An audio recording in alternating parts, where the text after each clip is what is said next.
Everybody, happy Wednesday. Welcome back to my channel, or welcome if you're new. And today I just wanted to go over a new keto brownie recipe with you. It's a review of the Good Dees chocolate brownie low carb baking mix. Now I've actually seen some reviews of this on YouTube already and they're really good. I haven't really seen a bad review for it, so I'm kind of excited to do this. I don't mind having brownie mix in a mix, a prepackaged mix. I actually prefer it because I've never really been able to make brownies myself. I'm not very good at it, making homemade goodies. So I'm really excited to do this, and I'm gonna give you guys an honest review of what it tastes like and what I think about it, because I always will give you guys honest reviews. And I've already got everything set out here. Now you can choose to do either cake-like brownies or fudge-like brownies. I personally like fudge-like brownies. That's just kind of brownie I like. So you need 2 eggs instead of 3 if you want to do the fudge-like brownies. And I've already got my oven preheated to 350. So we're gonna pour our mix in. Whoops, can't see me. Put it right here in this little hole. Okay, so we pour our mix in, and then we add our eggs, and then butter or oil.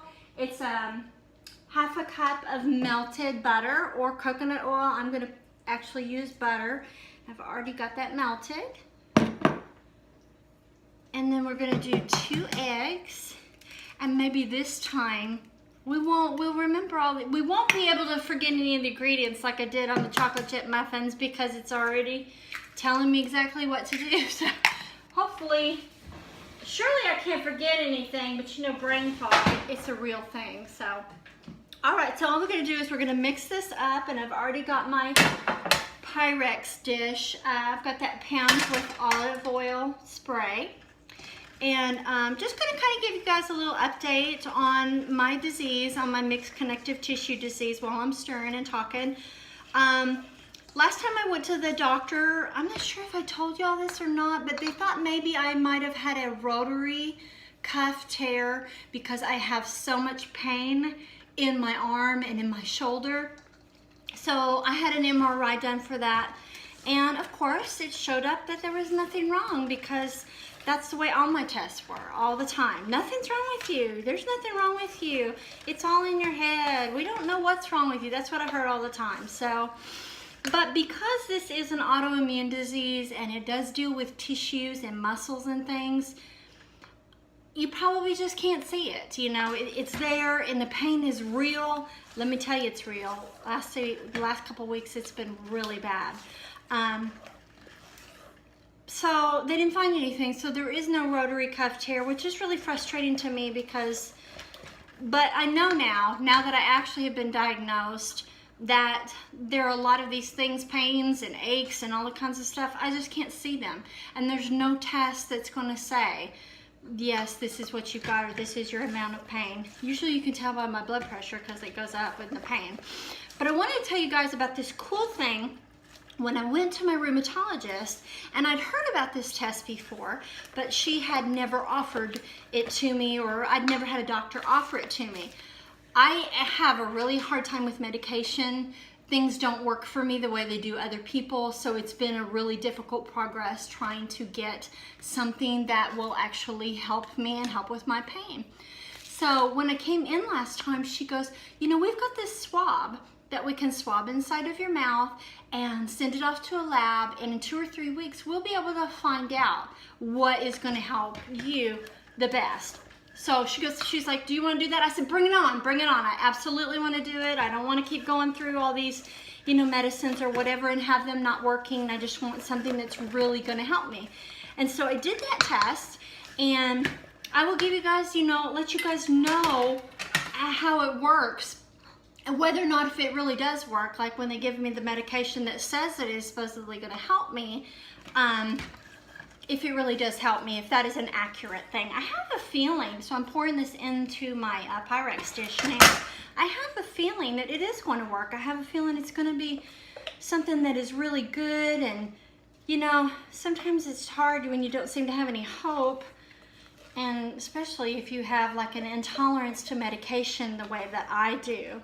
I guess my dad was like that too, and I really didn't know it until like the last year of his life that he struggled with that too, because he hardly ever took medications. He was pretty healthy most of his life. A little chocolate on the hand, you know, you gotta lick that off. So we just spread it in here, and then it says that for fudge-like brownies, 22 to 27 minutes on the middle rack. So I'm gonna probably do 23 just to be safe, because you don't want to go over and you don't want to go under. I've got a toothpick to check when I do find out, and it'll tell me whether or not it's done. But I'm going to throw these in the oven here in the middle rack, and we're going to set the timer for us at 23 minutes. And I will come back with you guys and we'll see what the finished product is and whether or not if it's good to go. Okay, so we're back. And I ended up having to put it on for like 26 minutes because it was not done at all. So so here is the finished product, and that is a little bit hot. So I'm trying to hold it by the tips of my fingers, so it looks pretty good. And it smells really good, and I actually tasted a little bit of the toothpick. It was pretty good too. My cat's crying. You can't have brownies. Do you want to say hi to everybody? Yes, you. This is my gadget. This is my baby. Say hi. Are you needing? This is my baby. Can you say hi to everybody? Can you? Mwah. I love you so much, but you can't have brownies. You can't have chocolate. He says, yes, I can. Don't you jump up here. I knew he was going to. No, you don't do that. I don't have a spray bottle up here. So we're going to try this brownie out, and hopefully it's like really good. Do not climb my leg out. Oh my gosh, that hurt. He climbs my leg sometimes. Sorry about that. All the woes of owning a pet, but I wouldn't change a thing. So we're gonna give it a taste test.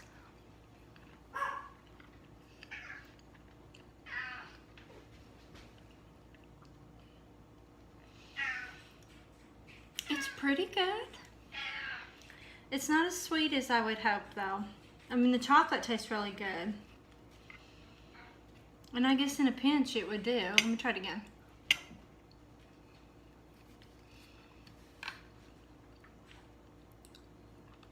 Climbed up on the stove again. Here he comes. You're not supposed to be up here near the food. People will think I'm a weirdo.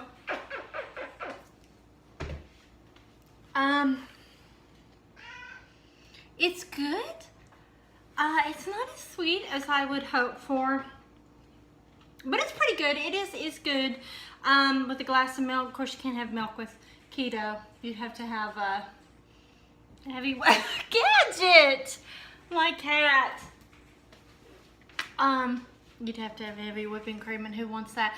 Probably would be pretty good with whipping cream, but I don't have any spray right now, or any of the stuff.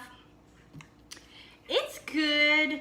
It's not amazing. Ow. He's climbing my leg again. It's not amazing. It was $4.99 a package.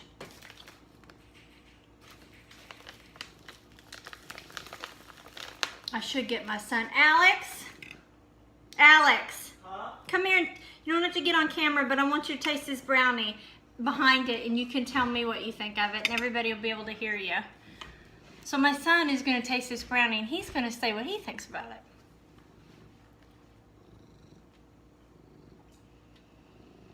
Pretty good. It's not too sweet, though. It needs some sweetness. It's not really sweet, so if you like chocolate that's not too sweet and kind of bittersweet, yeah, it's not bad. It isn't bad.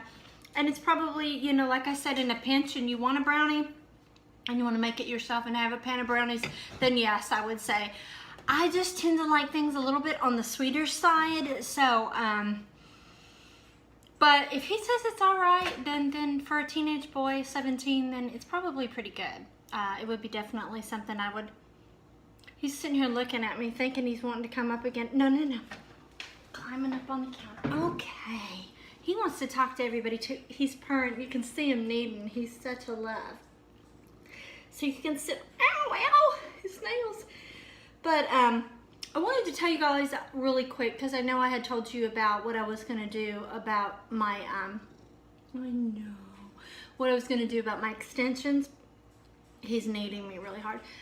I don't think I'm going to keep them in because they're actually coming out already. And it's not even, it's been a week, a little over a week.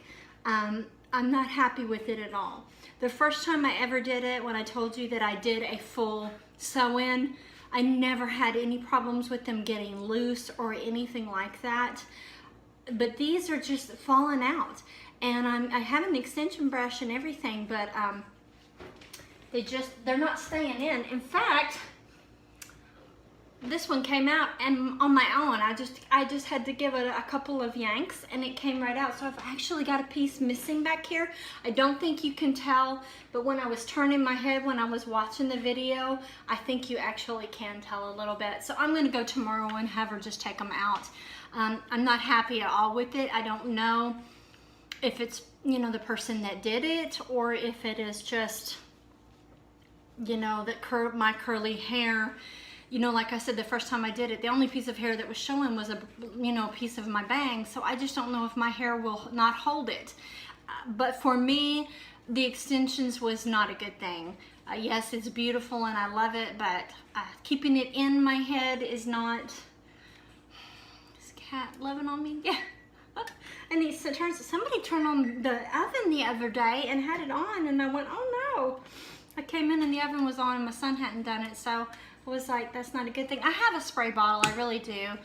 They're not allowed on the table or the counters, but because I love them so much and I wanted you guys to see them, I'm too upset about it. But so the good Dees, I give it an 8. I do.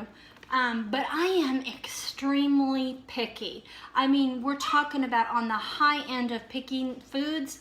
That's me. So.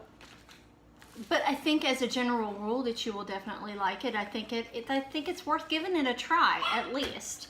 The extensions was a no-go for me, so you know it may be something that would be good for you. But I think if you've got naturally curly hair, don't do it because I think that factors into it. And the swab that I had done at my rheumatologist. Next time I do a video, hopefully I will be able to come back and tell you whether or not that worked, if that was a good thing. But I appreciate you guys watching, and hit that red subscribe button, and you guys have a wonderful, wonderful week. Bye.